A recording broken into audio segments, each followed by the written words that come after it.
Hello students, welcome to my channel Biocharitier, and today we will discuss about organisms and populations. आज हम जीव और समष्टियाँ कक्षा 12 का ये चैप्टर है बायोलॉजी का। इसमें हमने कल थोड़ा बहुत सीखा था, आज फिर एक बार हम इसको रिवाइज कर लेते हैं। हमने देखा था कि जो बायोडाइवर्सिटी मिलती है, जैव विविधता मिलती है, वो बहुत ही आकर्षक है। ये हमें विभिन्न स्तर पर देखने को मिलती है, जैसे कि बृहद अणु के स्तर पर। बृहद अणु में आते हैं आपके प्रोटीन, वसा, कार्बोहाइड्रेट इत्यादि। इसी को बृहद अणु को ही हम मैक्रोमोलिक्यूल्स कहते हैं। साथ ही हम विविधता हमें देखने को मिलती है कोशिकीय स्तर पर, ऊतक स्तर पर, अंग स्तर, अंगतंत्र स्तर, विष्टि या जीव, समष्टियाँ और समुदाय स्तर। साथ ही इसके बाद हमें मिलता है पारितंत्र के स्तर पर, और जीवोम स्तर पर हमें विविधता देखने को मिलती है।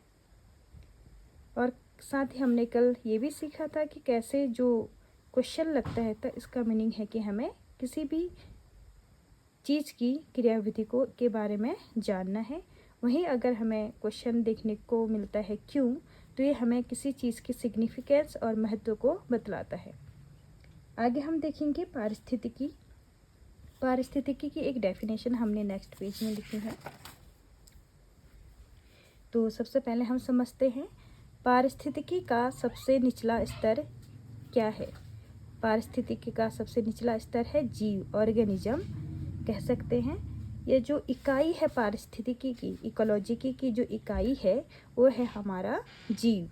पारिस्थितिकी कहाँ से शुरू होती है? जीव से शुरू होती है, और जीव से बनते हैं आपके समष्टि, और समष्टि से बनता है समुदाय, समुदाय से बनता है आपके पारितंत्र, पारितंत्र से बनता है आपका जियोम, और जियोम से बनता है आपका बायोस्फीयर। ओके, तो साथ ही हम देखते हैं अब पारिस्थितिकी। पारिस्थितिकी को ही इकोलॉजी कहा जाता है। भारत में पारिस्थितिकी कह दो या इकोलॉजी कह दो, इसके जनक हैं प्रोफेसर रामदेव मिश्रा। प्रोफेसर रामदेव मिश्रा जी को ही भारत में पारिस्थितिकी के जनक कहे जाते हैं। पारिस्थितिकी इकोलॉजी की परिभाषा समझेंगे। जीवों के बीच तथा जीवों और अजैविक कारकों के बीच होने वाली पारस्परिक क्रियाओं का अध्ययन पारिस्थितिकी कहलाता है। जीव जैसे देख लीजिए, हमारे आसपास हम एक इकोलॉजी में ही रहते हैं। आप देखते हो हमारा इंटरेक्शन एक दूसरे जीवों के साथ रहता है, और हमारा जो पारस्परिक क्रिया है वो किसके साथ रहती है? अजैविक कारकों के साथ रहती हैं। अब आप कहेंगे अजैविक कारक होते क्या हैं? जैसे तापमान, प्रकाश, जल, वायु, मृदा। क्या हम अजैविक कारकों के बिना जिंदा रह सकते हैं? बिल्कुल नहीं। इनके साथ ही जो हमारी क्रियाएं चलती हैं, इनको ही पारस्परिक क्रियाएं कहते हैं। आगे हम बात करेंगे। मूल रूप से पारिस्थितिकी जीवी संगठन के 4 स्तर हैं, या यूँ कह सकते हैं पारिस्थितिकी के 4 स्तर हैं। पहला है जीव, जीवों से मिलकर ही बनती है समष्टियाँ, समष्टियों से मिलकर ही बनता है समुदाय, और समुदाय से मिलकर बनता है आपका पारितंत्र, पारितंत्र से मिलकर बनता है जीव। यहाँ पे 4 ही स्तर बताए गए हैं, और पारितंत्र को यहाँ पर हटा दिया गया है। जो पारिस्थितिकी के 4 स्तर हैं वो हैं आपके जीव, समष्टियाँ, समुदाय और जीव। हम बात करते हैं जीव। जीव किसे कहते हैं? अगर हम इस चीज़ को समझें तो जीव वह कोई भी जीवित प्राणी है जो स्वतंत्र रूप से जीवन प्रक्रियाओं को पूरा कर सकता है। जैसे मैं क्या हूँ? एक जीव हूँ। आप सुन रहे हैं, आप क्या हैं? एक जीव हैं। कैसे पता चल रहा है कि हम जीव हैं? क्योंकि हम श्वसन करते हैं और अपने वातावरण के प्रति अनुक्रिया करते हैं, और वृद्धि करते हैं, प्रजनन करते हैं। अनेक ऐसे लक्षण हैं जिससे ये पता चलता है कि हम जीव हैं। जीव को पारिस्थितिकी की मूलभूत इकाई माना जाता है।